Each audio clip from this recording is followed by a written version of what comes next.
Ya estamos en vivo. Buenas tardes. El día de hoy nos distingue con su presencia el doctor Santiago Nieto Castillo, titular de la Unidad de Inteligencia Financiera de la Secretaría de Hacienda y Crédito Público, a quien mucho agradecemos nos haya abierto un espacio en su agenda de trabajo para brindarnos la videoconferencia Unidades de Inteligencia Patrimonial y Económica, un tema importante que escucharemos con sumo interés. Asimismo, nos acompaña la diputada Graciela Domínguez Nava, presidenta de la Junta de Coordinación Política del Honorable Congreso del Estado de Sinaloa, el diputado Marco Antonio Zazueta, presidente de la Comisión de Fiscalización, el ingeniero José Antonio Ríos Rojo, secretario general del Congreso del Estado, la diputada Elba Margarita Insunza Valenzuela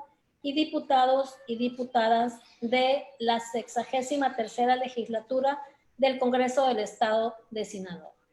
Además, servidores públicos, docentes y estudiantes de distintos planteles educativos, quienes nos observan a través de las plataformas digitales de Zoom y Facebook Live del Congreso de Sinaloa. A todos ustedes, gracias por acompañarnos en esta transmisión. Para brindarnos una palabra de bienvenida a esta videoconferencia, invitamos a la diputada Graciela Domínguez Nava, presidenta de la Junta de Coordinación Política del Congreso del Estado de Sinaloa, y le damos el uso de la voz. Adelante, diputada. Gracias, doctora Sonia, directora del Instituto de Investigaciones Parlamentarias de nuestro Honorable Congreso del Estado. Buenas tardes a todas, a todos quienes nos siguen por las redes. Esta transmisión esta tarde con un tema de más interesante y de importancia para todos. Me da gusto saludar a la diputada Elba Margarita Insunza, presidenta de la Comisión de Asuntos Obreros, al diputado Marco Antonio Zazueta, presidente de la Comisión de Fiscalización, y por supuesto que para este Congreso del Estado es un honor contar con la distinguida presencia del doctor Santiago Nieto Castillo. Bienvenido, jefe de la Unidad de Inteligencia Financiera de la Secretaría de Hacienda y Crédito Público. Gracias, doctor, por aceptar estar con nosotros.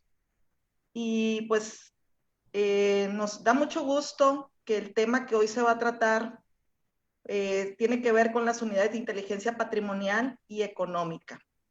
Este es un tema muy importante, no solo porque parte de las políticas de cero tolerancia a la corrupción, desde el primer momento que puso en marcha el nuevo gobierno federal, sino porque en ella se ha incluido a las autoridades locales. Es de reconocerse que el tema de las unidades locales y su relación con la unidad de inteligencia financiera registró su mayor grado de formalidad en el 2011, cuando el Consejo Nacional de Seguridad determinó que la unidad de inteligencia financiera pusiera en marcha un modelo para establecer o fortalecer las unidades de inteligencia patrimonial y económica de las entidades federativas. Esa fue la estrategia que se confirmó en la tercera sesión extraordinaria del Consejo Nacional de Seguridad Pública en 2019, en la que se expusieron los 5 ejes estratégicos del Sistema Nacional de Seguridad Pública, orientados a 10 programas con prioridad nacional, derivando de ellos el subprograma de fortalecimiento o de la creación de las unidades de inteligencia patrimonial y económica en las entidades federativas. Sabemos que derivado de todo esto, el 9 de junio pasado, la Fiscalía General en Sinaloa creó la Unidad de Inteligencia Patrimonial y Económica con el objetivo de investigar delitos vinculados al uso y actos de operaciones con recursos de procedencia ilícita en Sinaloa. Cuando todo esto se enmarca en los esfuerzos del gobierno federal por combatir de manera más eficaz la corrupción, qué mejor que tener esta tarde al doctor Santiago Nieto, parte fundamental de estas tareas, que esté con nosotros y nos hable a plenitud, amplitud de estos temas. Muchísimas gracias por estar esta tarde y bienvenidas y bienvenidos todos. Muchas gracias. Gracias. A continuación, me permitiré presentar una breve semblanza curricular del doctor Santiago Nieto Castillo. Es licenciado por la Universidad Autónoma de Querétaro y doctor en Derecho con mención honorífica por la División de Estudios de Posgrado de la Facultad de Derecho de la Universidad Autónoma de México. Además, realizó un máster internacional en Derecho Penal, Constitución y Derechos en la Universidad Autónoma de Barcelona. Es profesor, investigador, miembro del Sistema Nacional de Investigadores Nivel 2 de CONACYT. De 2008 a 2013 participó como magistrado electoral regional, fungiendo durante 3 años como presidente de la Sala Regional Toluca del Tribunal Electoral del Poder Judicial de la Federación. En 2014 participó como investigador del Instituto de Investigaciones Jurídicas de la Universidad Nacional Autónoma de México. De 2015 a 2017 fungió como fiscal especializado para la atención de delitos electorales, primer cargo en la historia de la institución que es nombrado por mayoría por el Senado de la República.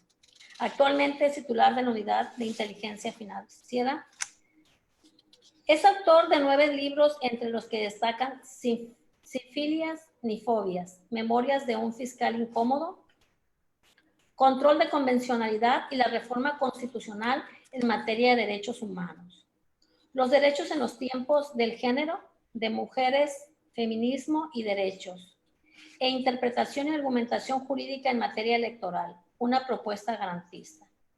Además, coautor en 6 libros especializados en materia electoral. Es autor y coautor de más de 40 capítulos para ediciones en la materia, autor y coautor de más de 60 artículos para revistas y diarios de circulación nacional, conferencista de 600 ponencias a nivel nacional e internacional.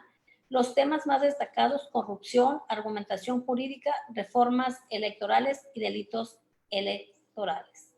De esta manera, invitamos al doctor Santiago Nieto Castillo, pues nos presente su disertación del tema Unidades de Inteligencia Patrimonial y Económica. Adelante, doctor. Pues muchas gracias a la doctora Sonia Escalante por la presentación tan amable. Por supuesto, el diputado Marco Antonio Zazueta, a la diputada Graciela Domínguez. Estoy queriendo montar una presentación. Ya está, ¿no? ¿Sí? Ya aparece, doctor. Perfecto. Pues, a ver, nuevamente, muchas gracias a la diputada Graciela Domínguez por la invitación, por supuesto al diputado Marco Antonio Zazueta, a la diputada Elba Margarita Insunza, a la doctora Sonia Escalante y al ingeniero José Antonio Ríos por la posibilidad de estar esta tarde con ustedes, para efecto de hablar de un tema que a mí me parece fundamental, que es la gestación y la evolución de las unidades de inteligencia patrimonial y económica de las entidades federativas. Quiero agradecer al Congreso del Estado de Sinaloa esta oportunidad y bueno, ofrecerles una disculpa por el retraso. He tenido, digamos, se me ha ido complicando la agenda, pero pues lo importante es que podamos discutir estas cosas. También debo ofrecer una disculpa. Me tendré que ausentar unos minutos, 5 minutos a lo máximo, y regresaré. La maestra Ana Karen Lu Escalón Lu, que es la directora general de WIPES, me suplirá esos 3-4 minutos que me tardan en regresar. Pero, y ahorita les explicaré un poco el por qué. Lo que, no sé si se alcanza a ver, ¿no? Bueno, empezaría con lo siguiente. Tenemos un tema central en Sinaloa, en todo el país, que tiene que ver con el incremento de los grupos de delincuencia organizada.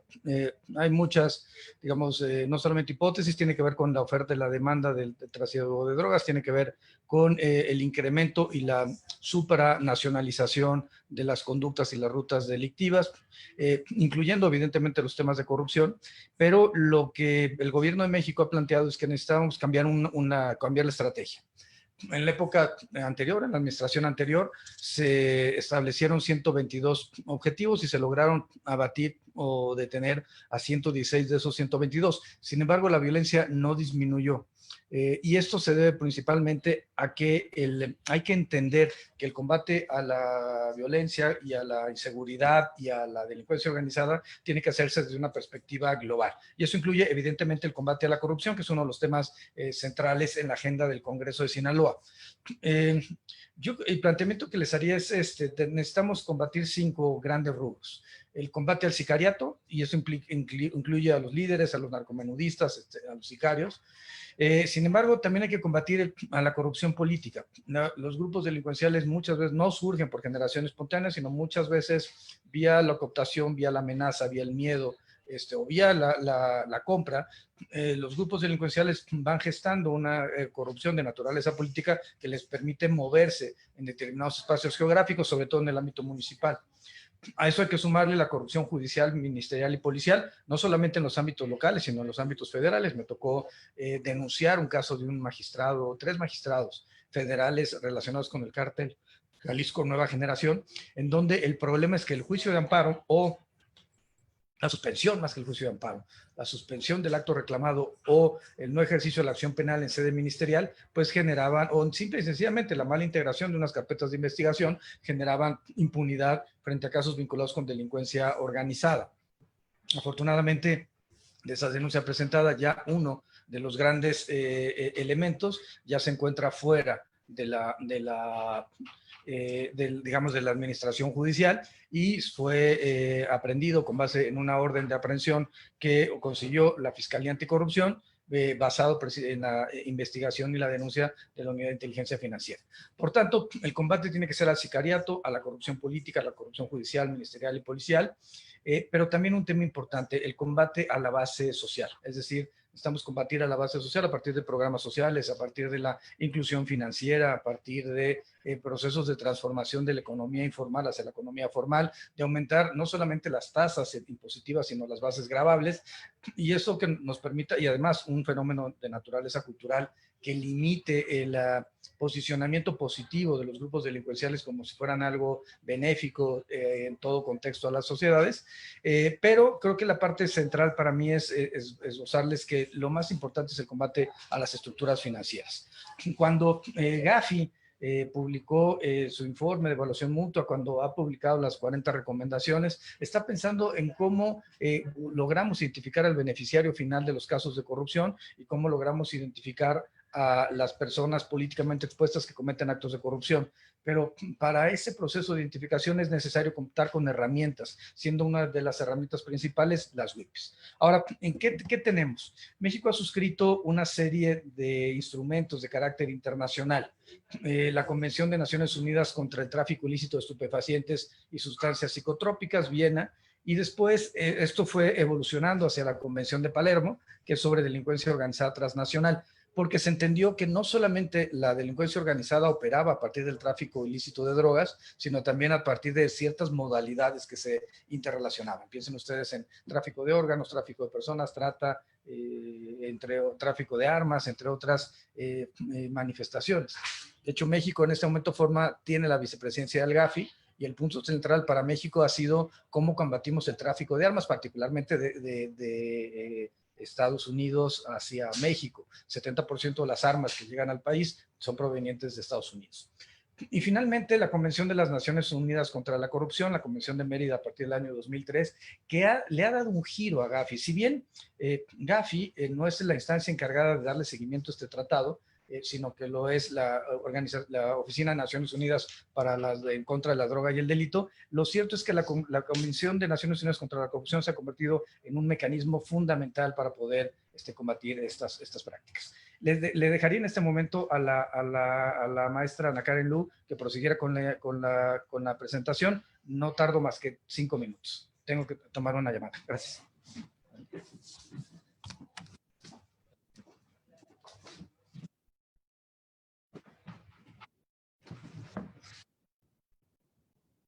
Hola, muy buenas tardes. Bueno, muy bien, continuamos. Vamos un poquito a hablar del contexto del Gafi, que es el Grupo de Acción Financiera Internacional. Hay que recordar que desde México, desde el 2000, es miembro de este grupo y este es un organismo intergubernamental que tiene por objetivo crear y promover medidas para la prevención y el combate sobre 3 puntos: el lavado de dinero, el financiamiento al terrorismo y la proliferación de armas de destrucción en masa. Entonces, el Gafi va dictando los estándares internacionales, evalúa a todos los países respecto a su cumplimiento y le va dando un seguimiento puntual a todos los estados que presentan deficiencias notorias en un régimen contra el lavado de dinero y el financiamiento al terrorismo. El Gafi ha emitido sus 40 recomendaciones, que son, son lineamientos o políticas que deben acatar todos los estados, que de esta forma se tendría que estar luchando de una forma idónea contra el lavado de dinero.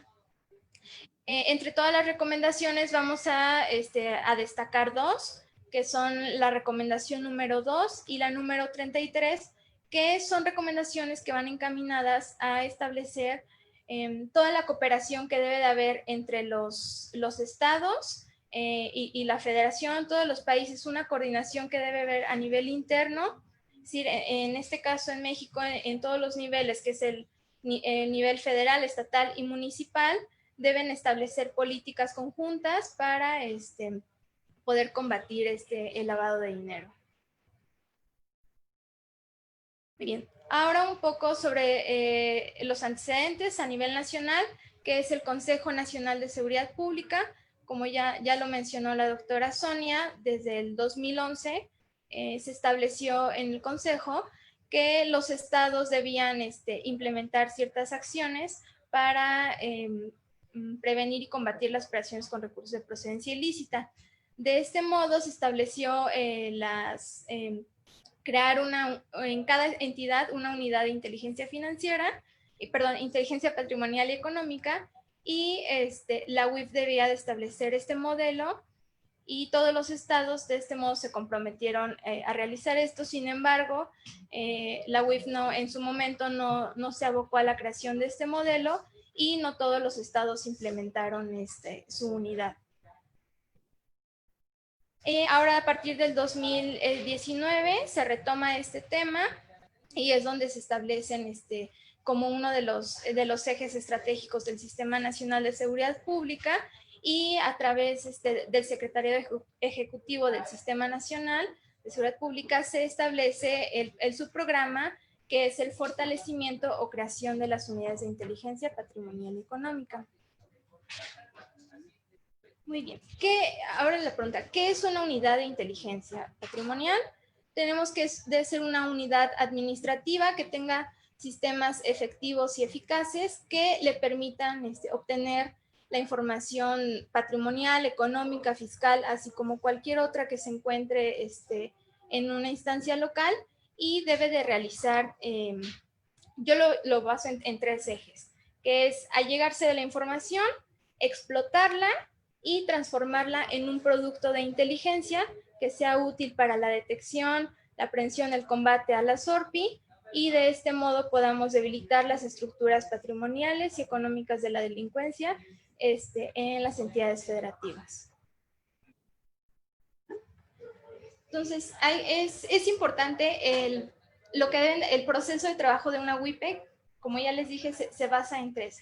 Es obtener toda la información.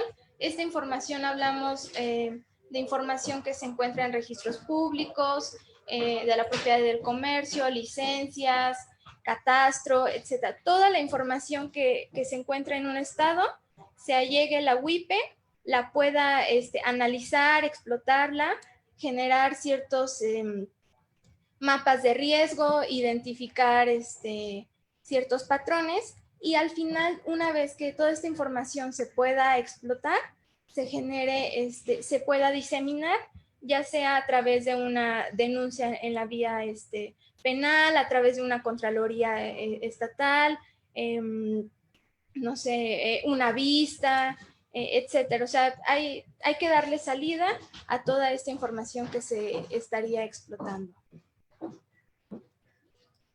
Entonces, vamos a repasar un poquito las funciones que debe tener la WIPE, que como ya hemos venido mencionando, es obtener, analizar y diseminar la información, generar estos productos de inteligencia, sea presentar denuncias ante la Fiscalía del Estado, coadyuvar con esta a su vez, ya sea que la WIPE genere una denuncia o bien que el Ministerio Público ya se encuentre investigando algún asunto y requiera del apoyo de la unidad.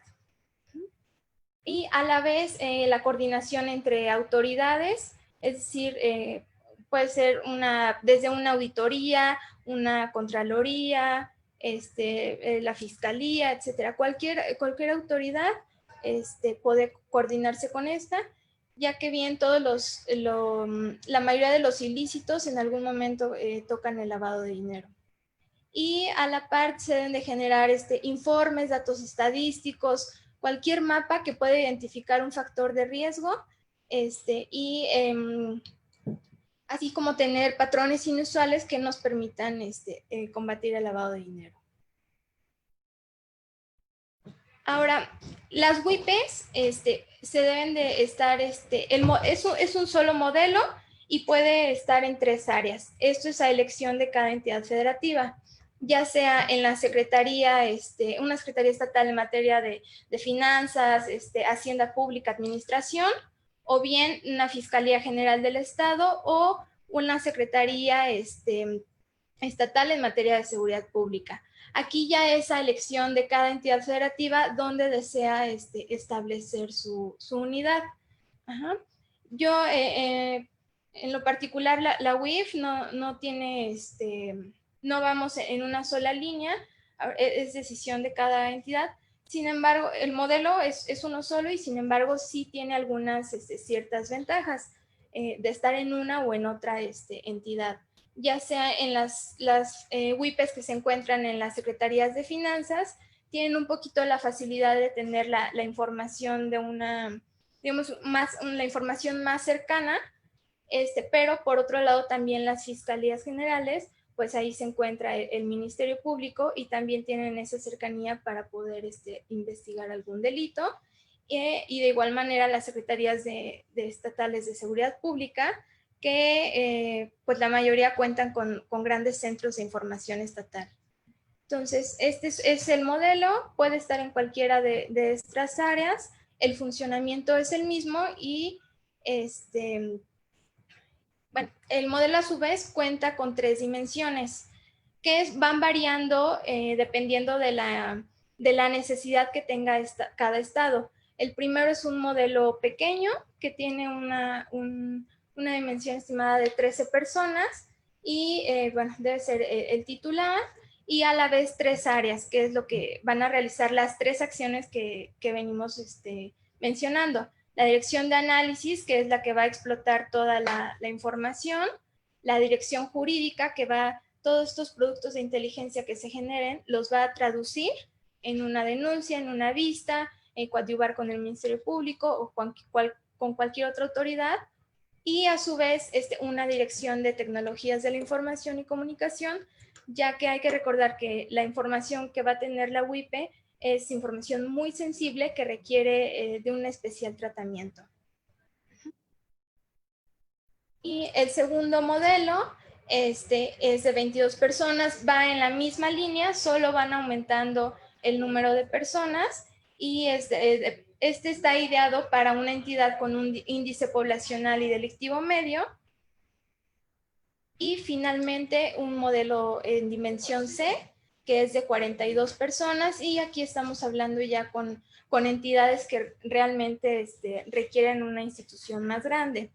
De momento, todas las entidades están optando por un primer modelo, ya que van empezando a crear sus unidades, y salvo el Estado de México, que es el que ha optado por el modelo hasta ahorita en su dimensión B, que es el de 22 personas, ya que pues es un estado que tiene mayor población y las necesidades son más. Muy bien, ahora un poco sobre los avances que han habido entre el 2019 y 2020. Como pueden ver, es un mapa de las entidades en donde se encuentran adscritas las WIPES. Tenemos 20 entidades que tienen su WIPE adscrita en la Fiscalía General del Estado, 8 en las secretarías en materia de finanzas o hacienda pública, 2 en seguridad pública y hasta el momento hay 2 entidades que se encuentran pendientes por definir. Ya actualmente todas las entidades ya tienen su unidad proyectada para crearse o fortalecerse. ¿Ah? Hablo de fortalecerse porque, como vimos desde el 2011, si bien no todas las entidades crearon una unidad, sí hay entidades como el estado de Tamaulipas, el estado de Sonora, el estado de México, el estado de Zacatecas, que sí crearon una unidad, por lo cual ya solo están en un proceso de fortalecerse o adecuarse al modelo nacional. Hay más entidades que se encuentran en la fiscalía, vuelvo a lo mismo, es decisión de cada entidad. Hay otras que se han estado moviendo, digamos, empiezan en fiscalía, pero finalmente el Estado determina mantenerlo en una Secretaría de Finanzas.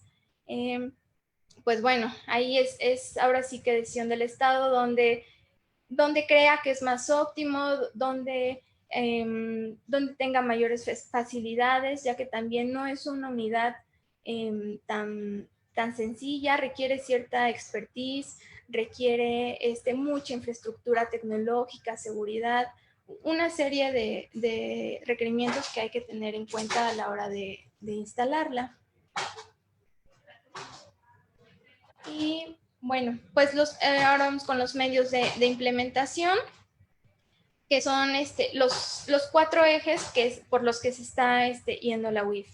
El primero es la adecuación del marco jurídico, el equipamiento de una WIPE, la creación de la Coordinación Nacional de WIPES de la WIF y un 4 eje que es la capacitación y especialización del personal. El primero es, como vimos, la adecuación del marco jurídico. Es importante que todas las entidades tengan tipificado el delito de ORPI, ya que sin esto la unidad no puede hacer su labor adecuadamente. Ya hemos subiendo números. Hasta el momento ya tenemos 22 entidades que ya tienen tipificado este delito y hay otras que se encuentran todavía digamos, ya hay un proyecto presentado y está en discusión, como el estado de San Luis Potosí, Quintana Roo, quienes ya esperemos que ya pronto puedan tener tipificado este delito. Por otra parte, también es muy importante que la WIF cuente con un reglamento, con una adscripción, ya que pues hay unidades que se encuentran constituidas, sin embargo no tienen un marco de regulación. Entonces es importante legitimar esta institución, establecerla dentro de un ordenamiento legal que tenga bien establecida su función, atribuciones, competencias, etcétera.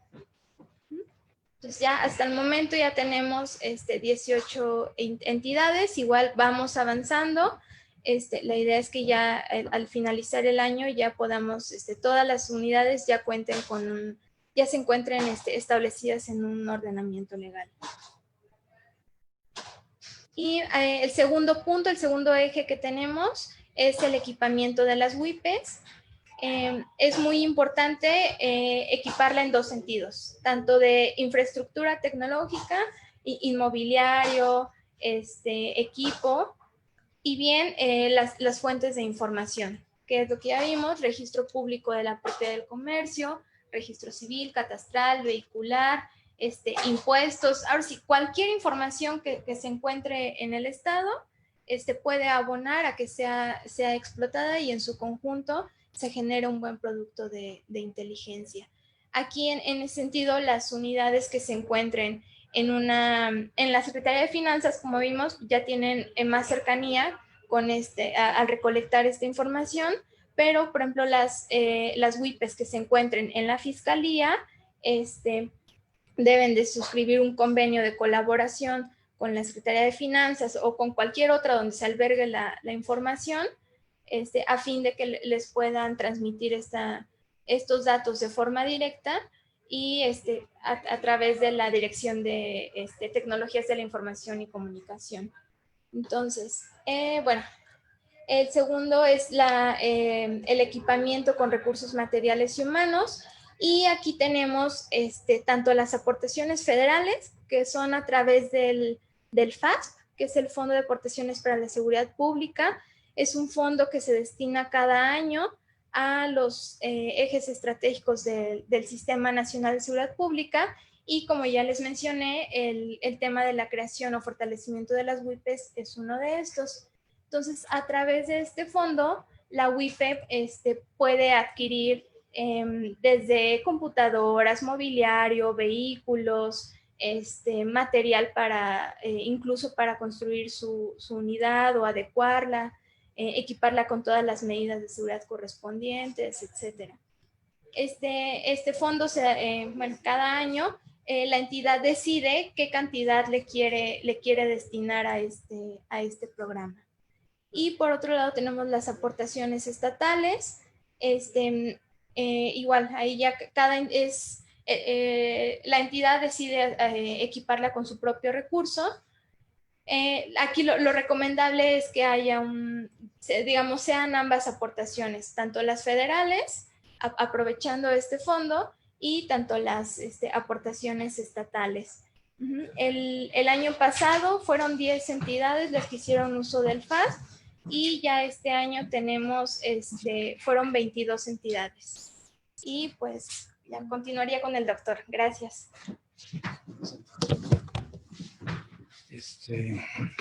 Bueno, un poco, yo quisiera nada más regresar a un tema que ya han comentado, pero que me parece importante. Déjenme plantearlo aquí.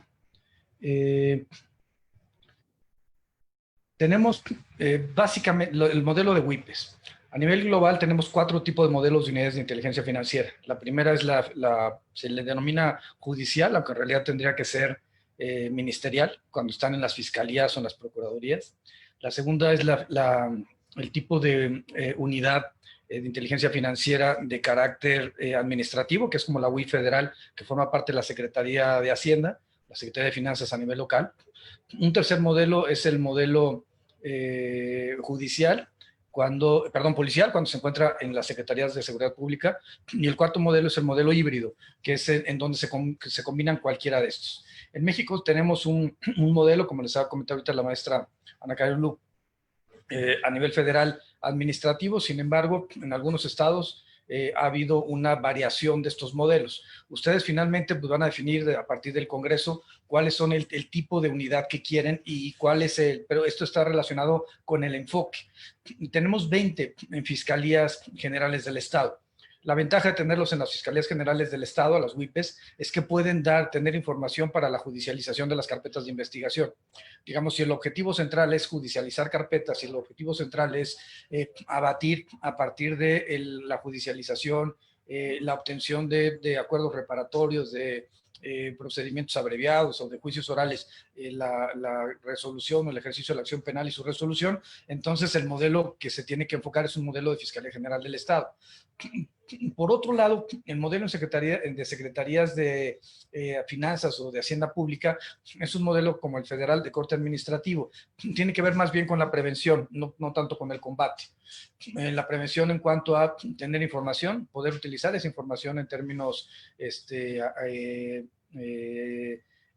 administrativos para la toma de decisiones, y que se pueda ir viendo, por ejemplo, cómo ha aumentado el patrimonio de una persona, cómo han aumentado las capacidades económicas de algún determinado municipio o sector dentro de las entidades federativas. La ventaja de las Secretarías de Finanzas o Hacienda Pública es que hay mayor confianza de los particulares de soltar la información que tiene que ver con el registro público de la propiedad, comercio, catastro, etcétera. A nivel federal, los datos de los sujetos obligados por actividades vulnerables o del sistema financiero. Respecto a que si esto ocurre en el ámbito de una Secretaría en materia de seguridad pública o en el ámbito de una Fiscalía General del Estado. En México, el modelo de seguridad pública originalmente eran 3 estados, en realidad quedaron ahora 2, Tabasco y Oaxaca, y hay todavía 2 estados, Veracruz y Campeche, que están planteando en dónde dejarán la adscripción de las WIPES. Aquí el punto central es qué es lo que queremos, o sea, qué es lo que quieren ustedes como legisladores en el estado de Sinaloa plantear como una mecánica para la resolución de qué tipo de problemas. La ventaja de la unidad de inteligencia financiera y de las WIPES, si logramos esa interconexión, es poder encontrar a los beneficiarios finales, poder acotar a las personas políticamente expuestas, poder acotar los casos de corrupción y poder sobre todo determinar, y eso es un papel muy importante en las WIPES, poder determinar cuáles son los entornos cercanos del personaje políticamente expuesto que puede estar cometiendo un acto de corrupción. Pensemos en, perdón la expresión, los compadres, los hermanos, los primos, los esposos, las esposas, las hijas, los hijos, es decir, todo el entorno cercano a la persona políticamente expuesta. Yo creo que, como les ha comentado ahorita la maestra Ana Karen Lu, un tema fundamental es avanzar hacia la tipificación de los delitos de ORPI, y esto enmanado en el cumplimiento de las observaciones de Gafi. Gafi lo que dijo en el informe de evaluación mutua a México es que teníamos un sistema financiero robusto, pero que nos faltaba tener sentencias condenatorias y decomiso de bienes e instrumentos del delito. ¿Cómo se puede conseguir esto? Solamente por, digamos, la vía tradicional, el ejercicio de la acción penal, el aseguramiento previo por parte del Ministerio Público y después el decomiso por jueces al momento de emitir la sentencia condenatoria, o la vía de la extinción de dominio prevista en la Constitución desde el año 2019. Ahí entonces es iniciar el procedimiento y entonces remitir al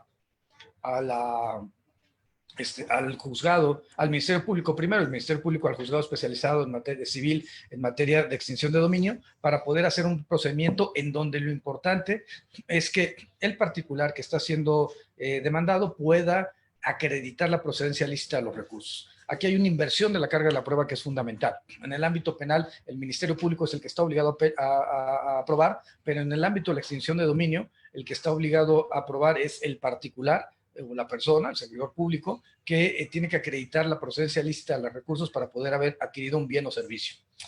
Un bien mueble, un bien inmueble.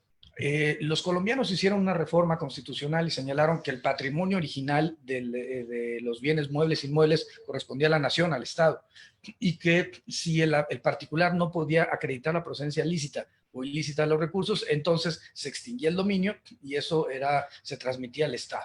Nosotros, a pesar de la reforma constitucional, todavía tenemos algunas lagunas en esta materia. No tenemos una regla que nos permita, por ejemplo, utilizar los recursos congelados en los bancos a partir de la lista de personas bloqueadas que nadie reclama. Eso no existe en nuestra normatividad. No tenemos en este momento todavía casos en donde se pueda, suspender civilmente a una persona cuando se le ha acreditado un caso de lavado de dinero, de financiamiento del terrorismo, como sí sucede, por ejemplo, en Estados Unidos. Nosotros lo podemos establecer en la lista de personas bloqueadas, pero no puede haber un procedimiento un mecanismo para poder, por ejemplo, impedir que notarios públicos, corredores públicos, vendedores de autos, de joyas, etcétera, puedan no contratar con ese sujeto por su actividad ilícita. Y esto lo hicieron en Colombia y nadie los acusó de comunistas, nadie los acusó de que están violando la presunción de inocencia, y lo que sí hicieron fue recuperar dinero, desarticular a las bandas del crimen organizado, de los cárteles colombianos, particularmente en Medellín, Cali, a partir de estas operaciones. Por supuesto que sigue habiendo tráfico de drogas en Colombia, por supuesto que sigue habiendo un problema de grupos delincuenciales, pero ya no son un problema, un riesgo para el Estado. Y esa es finalmente la apuesta más importante que se puede dar en una sociedad democrática. ¿Cuál es digamos, el planteamiento que nos parece más relevante? Pues a lo mejor que se encuentran las WIPES establecidas en ley, o en su caso en un reglamento, y bueno, por supuesto, empezar a plantear cuál es el equipamiento y cuál es la recolección de las fuentes de información. Registro público de la propiedad y comercio, registro civil. Les decía, esto es fundamental para el tema de encontrar al beneficiario final. Hoy México forma parte, la UIF, la Secretaría de la Función Pública, con el gobierno británico, para efecto de poder encabezar un grupo de combate a la corrupción que está buscando esto. Lo importante es la búsqueda del beneficiario final. ¿Quién es el beneficiario final de los casos de corrupción? Por ejemplo, cuando encontramos un chofer que de repente es dueño de un rancho en Chiapas, una gente, por ejemplo, muy cercana a Emilio Cebadúa.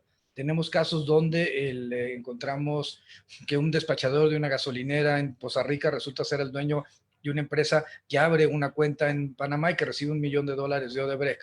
Lo importante es encontrar el beneficiario final. ¿Quién es el beneficiario final? El que utiliza las cuentas, el que tiene acceso a los recursos, el que tiene la chequera de las sociedades mercantiles o que tiene la posibilidad de mover los recursos dentro de un fideicomiso. Ahí es lo que tenemos que estar buscando. Los registros vehiculares son fundamentales. Cuando hay incremento de los grupos delincuenciales en un espacio, uno de los indicadores más importantes es eso, el robo de vehículos. Yo creo que es importante ver el registro de vehículos, quién compra en cantidades importantes vehículos de una determinada característica. Se entienden arrendadores, se entiende, pues, van a comprar vehículos para arrendarlos, pero a veces cuando no tenemos esas características, la verdad es que no se entiende que puedan adquirirse flotillas de vehículos, salvo que se esté pensando en una actividad de corte delincuencial. Ahora, la UIF, ¿qué suministra? La UIF suministra información financiera, es decir, todos los reportes de operaciones relevantes que dan los bancos por más de $7,500, todos los reportes de operaciones inusuales, que son las que rompen el perfil transaccional de clientes o usuarios de la banca, todos los avisos del sistema no financiero, y más o menos al año tenemos poco más de 15 millones, casi 16 millones de reportes. Ante la imposibilidad fáctica de analizar toda esa información de manera manual, de manera humana, se hace a partir de sistemas informáticos y de un modelo de riesgo. Ese modelo de riesgo permite detectar problemas. ¿Qué es lo que tiene que hacer el equipamiento de las WIPs? A partir de lo que decía la maestra Ana Karen Escalón-Lu, con aportaciones federales y aportaciones estatales se tiene o sea, los fondos FAS, se tiene que empezar a gestar un modelo que permita la operatividad de la WIPE. Y la idea es que esta WIPE se conecte con la WIF y pueda haber intercambio de información. Que nosotros proporcionemos notas de inteligencia y que la WIPE proporcione información para poder entonces identificar los casos de corrupción a partir de lo que quiera la determinada unidad. Porque vuelvo al tema central. La corrupción o la delincuencia organizada son fenómenos supranacionales. Por tanto, la única forma de atacarlos es de vía supranacional. Lo mismo son fenómenos supraestaduales. Por ello, es importante no solamente que se consoliden las WIPs, sino que todas las WIPs tengan un proceso de interrelación con la WIF y entre ellas, para poder entonces encontrar los intercambios comerciales o financieros que pudiera haber entre Sinaloa y Nayarit o entre Sinaloa y Sonora, Durango, Zacatecas, Chihuahua, etcétera. Es decir, o las Baja Californias. Lo ideal es poder detectar mecanismos de fragmentación de los recursos que nos permitan ir viendo por dónde se mueven los grupos delincuenciales en el ámbito financiero. Ahora, ¿qué se determinó? Y ya lo debe haber comentado la maestra Ana Karen Escalón, pero también creo que es importante que se retome en este momento. Cuando en 2011 se establece por el Consejo Nacional de Seguridad la generación de las WIPs, la idea es que tenía que existir una unidad central que pudiera armonizar, no como una unidad sustantiva, directiva, evidentemente no. En un Estado federalista eso tiene que estar en todo caso previsto a nivel constitucional, sino más bien como una instancia coordinadora, una instancia, ¿qué diría yo?, reguladora para efectos de homologar procedimientos. Tenemos un Código Nacional de Procedimientos Penales, sí, lo cierto es que cada una de las 32 entidades federativas utiliza procedimientos diferenciados cuando los baja al ámbito subnacional. Lo que necesitamos es hacer procedimientos de homologación para que los delitos se persigan a partir de manuales de diligencias básicas de forma homogénea en el país y no tengamos estas diferencias entre un espacio y otro. Es importante además pues, las reformas con la expedición de un código penal único. Yo, digamos, siempre había sido un opositor a ello en razón de que me parecía que había delitos que era importante mantener debido a los mecanismos de evolución social y de pensamiento liberal que tenían unos estados respecto a otros. Y por supuesto en los temas básicamente de interrupción legal del embarazo. Ahora pienso que, bueno, hay una coyuntura para poder generar un código nacional único que sea de corte progresista y no conservador. Pero bueno, eso es un tema que pasa por el debate ideológico de todos los partidos políticos y todos los legisladores que quieran y tengan una posición al respecto. Pero yo lo que estoy pensando más bien es un mecanismo que no sea eficaz. Para la UIF es importante que las UIFs funcionen de manera adecuada, que puedan generar sus modelos de riesgo, que esos modelos de riesgo se vayan calibrando por actuarios, por matemáticos, por informáticos, para poder tener información y poder clasificar los casos que presenten algún tipo de irregularidad. Por ello, siempre he planteado que las UIFs o la UIF deben formar parte de los sistemas anticorrupción. ¿Por qué? Porque el sistema anticorrupción está basado en el combate a la evolución patrimonial de los servidores públicos, pero nunca piensa en este fenómeno, en este paso fundamental, que es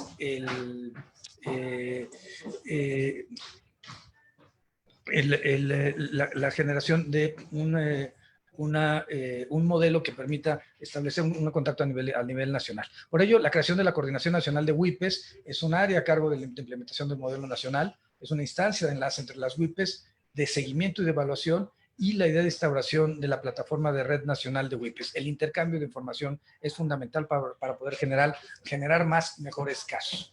Ahora, ¿hacia dónde vamos? Les decía que la homologación era un tema importante en el ámbito no solamente de la Procuración de Justicia, sino los modelos de inteligencia financiera, patrimonial y económica. ¿Por qué las WIPES locales no pueden ser financieras? Porque la competencia financiera es federal. Corresponde a la Comisión Nacional Bancaria y de Valores como órgano supervisor, y la materia bancaria pues, es una materia federal. Por ello también pensaba que este debate, intercambio de información es relevante, porque puede haber fenómenos delictivos, pienso en Santa Rosa de Lima, pienso en Cártel Jalisco, Nueva Generación, que vayan más allá de una entidad federativa, y por tanto el modelo no puede quedarse solamente en la información que pueda tener una WIPE. Es importante que se relacionen con las demás. Ahora, es una especialización en materia patrimonial, fiscal y económica, y eso tiene que ver con algo que Gafi y que en el informe de evaluación mutua ha señalado. Necesitamos capacitar e interrelacionar a la federación con los estados para poder generar mejores mecanismos de combate al lavado de dinero y al financiamiento al terrorismo. Queremos afectar a la delincuencia organizada, no hay más camino que afectar sus estructuras financieras. Llámese fideicomisos, personas morales, personas físicas que lavan el dinero, etcétera. Quisiera entonces cerrar aquí digamos, la exposición, un poco haciendo un replanteamiento, un recuento de los elementos. Primero, les diría, México forma parte de una estancia de naturaleza inmersa en una aldea global. México firmó la Convención de Palermo, la Convención de Viena, la Convención de Mérida, y por tanto tenemos obligaciones supranacionales. Las 40 recomendaciones de Gafi a lo mejor no son hard law, son soft law en términos de esta nomenclatura que los juristas norteamericanos han estado planteando. Es decir, a lo mejor no forman parte de la ley suprema de la Unión en términos del 133 constitucional, sí lo hacen los tratados internacionales, pero son recomendaciones que si no cumplimos vamos a tener una sanción. Y esa sanción es el informe, la recalificación de México, que si es en sentido negativo puede tener un impacto económico para todo el sector productivo del país. Una mala calificación de Gafi, pasar a una zona gris de Gafi, es un impacto económico directo, por tanto es necesario que hagamos los ajustes legislativos que en este momento están pendientes. En ese sentido, Gafi lo que nos pide es mayor colaboración, mayor conocimiento de los riesgos. La Evaluación Nacional de Riesgo ya está por ser publicada, ya se ha empezado a discutir incluso en espacios interinstitucionales de análisis entre las instancias que formaron parte de su elaboración, y con ello estamos cumpliendo con la recomendación 1 de Gafi. La UIF tiene que diseminar información, el SAT tiene que hacer mecanismos o matrices de riesgo que nos permitan generar modelos de riesgo para poder combatir las prácticas de lavado de dinero desde el aspecto de la supervisión, para poder sancionar a notarios, corredores, vendedores de autos, de joyas, de arte que estén violando la normatividad. En el espacio de las WIPES, lo más importante es la interconexión. De 2012 a 2018 no se avanzó un ápice en esto. de 2019, como se ha dicho, pues hemos podido, yo creo que avanzar en una forma importante en el número de unidades. Tenemos 30 entidades en realidad donde ya hay una discusión, e inclusive llegamos a tener 2 espacios donde iban a tener Estado de México y Nuevo León. Nuevo León ya se retiró de este proyecto, 2 unidades, una financiera y una fiscal. Pero la parte más importante es para qué queremos esa información. Esa información es una información que permite poder identificar a grupos delincuenciales, poder identificar, hacer tipologías, poder encontrar patrones que no sean acordes con la realidad de naturaleza social. Y creo que esta parte es la que tiene que llevarnos a una discusión. ¿Cuál sería mi ideal? 1, que estuviera en ley. 2, que tuviera un patrimonio pues establecido para efecto de que no pudiera un fiscal, un secretario de finanzas o alguien modificarle su patrimonio anualmente.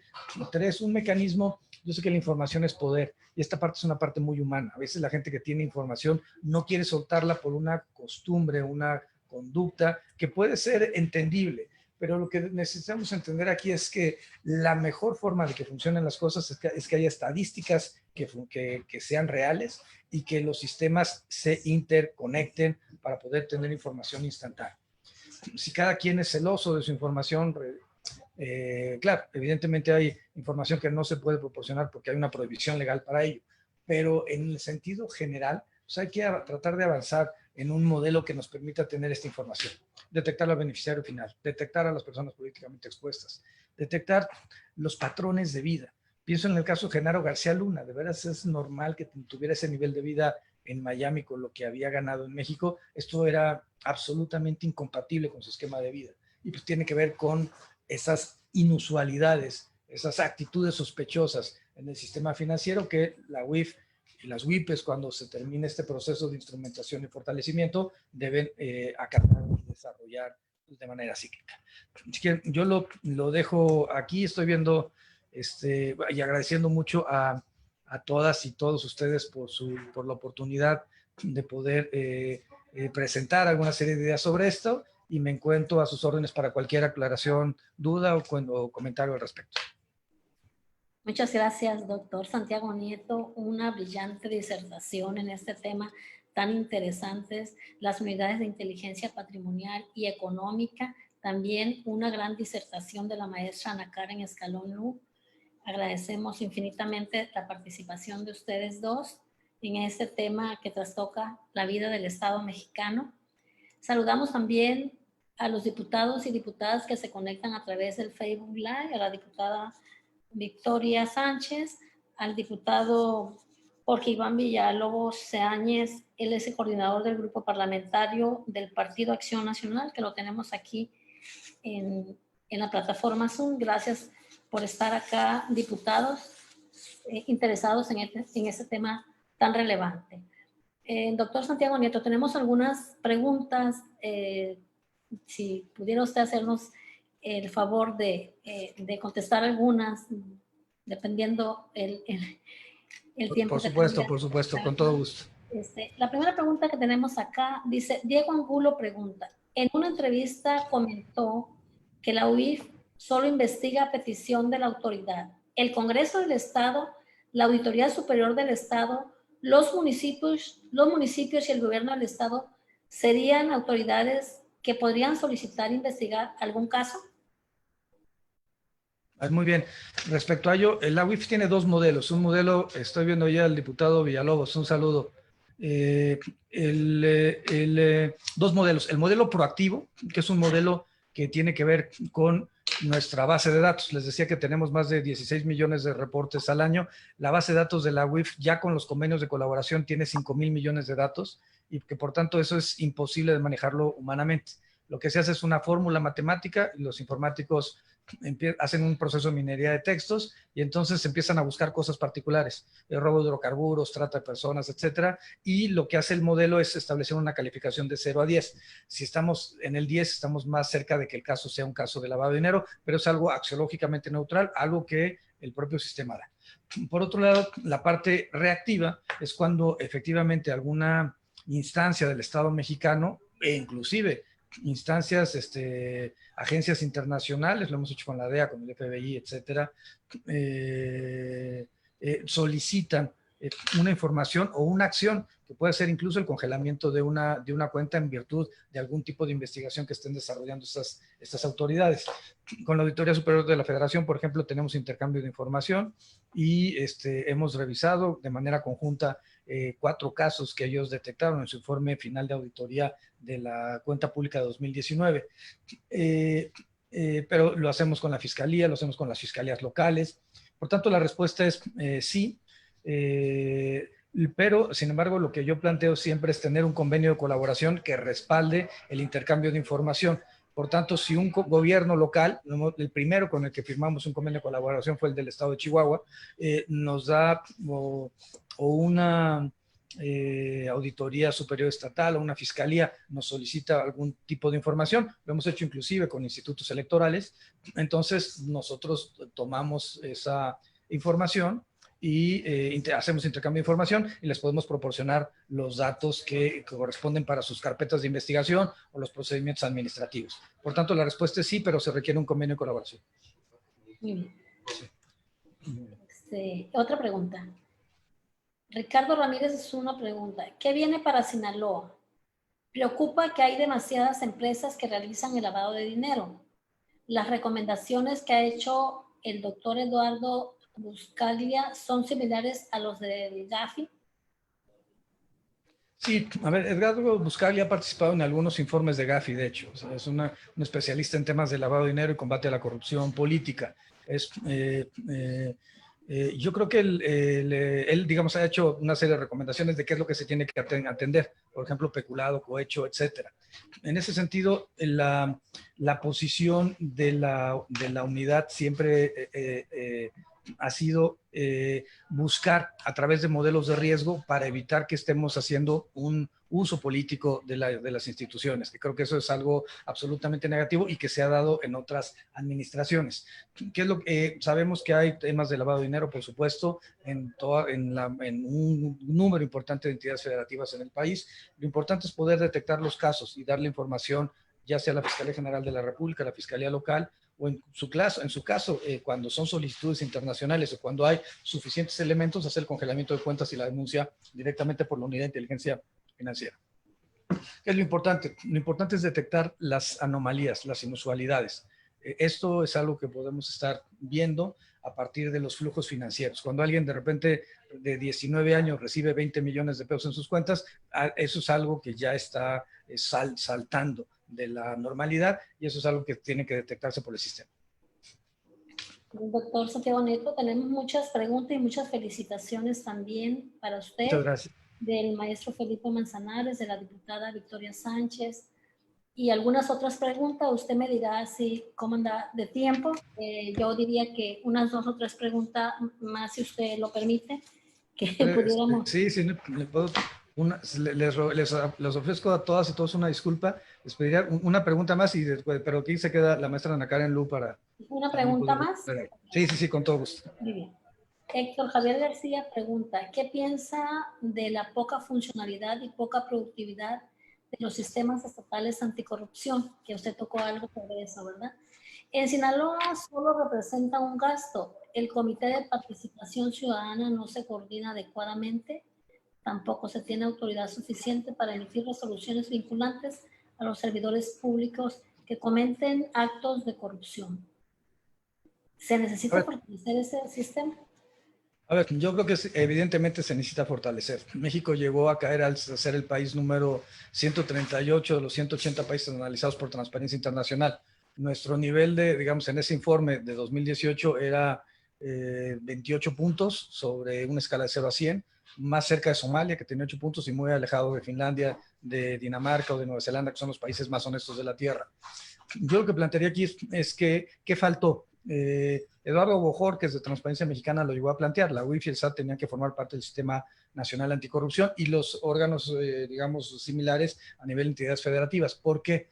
Porque una cosa es ver la evolución patrimonial o ver las denuncias que existan en las fiscalías anticorrupción o ver los informes de cuenta pública, pero la corrupción va más allá del informe de la cuenta pública, va más allá de lo estrictamente patrimonial que tenga el servidor público o sus entornos cercanos, y va pues más allá de una de las denuncias que se presenten, aunque sean muchas.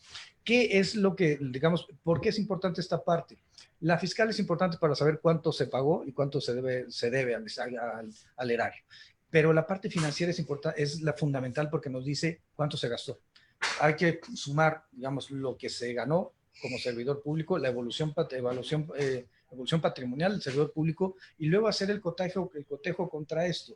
Y este cotejo contra esto es cuánto gastaron, cuánto se gastó en tarjetas de crédito. Hemos detectado ahorita casos, por ejemplo, un caso de una tarjeta de crédito paga en efectivo de un personaje políticamente expuesto del sexenio anterior de 78 millones en un año.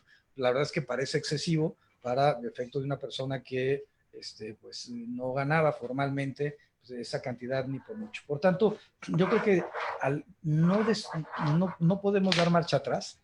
El sistema anticorrupción ha sido un sistema importante. Lo que necesitamos es fortalecer. Muy bien. A ver, otro tema, perdón, son los diseños institucionales. Hay varios diseños. Las secretarías ejecutivas, por ejemplo, en el ámbito electoral, la Secretaría Ejecutiva que coordina las direcciones ejecutivas está subordinada al Consejo General del INE, por ejemplo. Mientras que, por ejemplo, el Sistema Nacional Anticorrupción, el CPC va por un lado y la Secretaría Ejecutiva va por otra. Yo creo que es necesario que se vinculen ambas para poder tener una mayor fortaleza del modelo que actualmente tenemos. Al final del día, todo en el sistema constitucional se refiere a un tema de ensayo y error, de incentivos y resultados. ¿Queremos resultados? Tenemos que meterle andamiajes normativos que nos lleven a esos resultados. Doctor Santiago Nieto, pues del Congreso del Estado agradecemos infinitamente esta brillante participación. Invitaríamos al diputado Marco Antonio Zazueta para que emita un mensaje y clausure pues este evento. Adelante, diputado Marco Antonio Zazueta. Muchas gracias, directora. Pues, doctor Santiago Nieto Castillo, pues titular de la Unidad de Inteligencia Financiera del Gobierno Federal, pues agradecidos por esta disertación. Sabemos que uno de los grandes compromisos del presidente de la República, Andrés Manuel López Obrador, ha establecido en el Plan de Desarrollo 2019 al 2024, en el capítulo de la política y de gobierno, en sus ejes estratégicos, pues son erradicar la corrupción del dispendio y la frivolidad, recuperar el Estado de Derecho, separar el poder político del poder económico y cambio de paradigma de la seguridad, que ya se mencionaba también aquí ahorita. Los instrumentos que dan gran valor constitucional para fortalecer nuestra república, que permitan dar pasos firmes y seguros para lograr verdaderamente erradicar la corrupción. Y erradicar no es cualquier cosa, su significado es arrancar de raíz el problema en el cual estamos viviendo ahorita toda la nación. Y para estas funciones pues tiene que haber personas profesionales comprometidas con la justicia y con la paz. Su labor al frente de la Unidad de Inteligencia Financiera en los 2 años que lleva, pues cuántas acciones ha realizado y los beneficios que en los resultados se han traído. Entonces yo coincido que necesitamos apoyar estas instituciones, las WIPES como ya lo mencionó, y que todas las diputadas y los diputados de esta 63ª legislatura del Congreso del Estado de Sinaloa, pues estaremos apoyando este tipo de proyectos para que sean una realidad. Y si ustedes pues me lo permiten, vamos a dar por clausurada esta reunión videoconferencia denominada Unidad de Inteligencia Patrimonial y Económica, impartida por el doctor Santiago Nieto, y estuvo también ayudando en la colaboración la maestra Ana Karen Lu.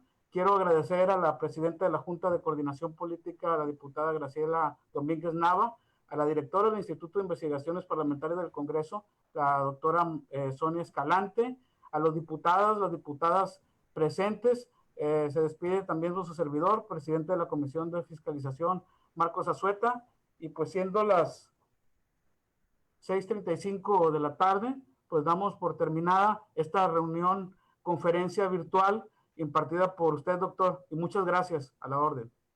Muchas gracias. Un abrazo, Gracias amigo. a todos. Abrazo, abrazo. Gracias. Abrazo a todos y todos. Abrazo, Jorge.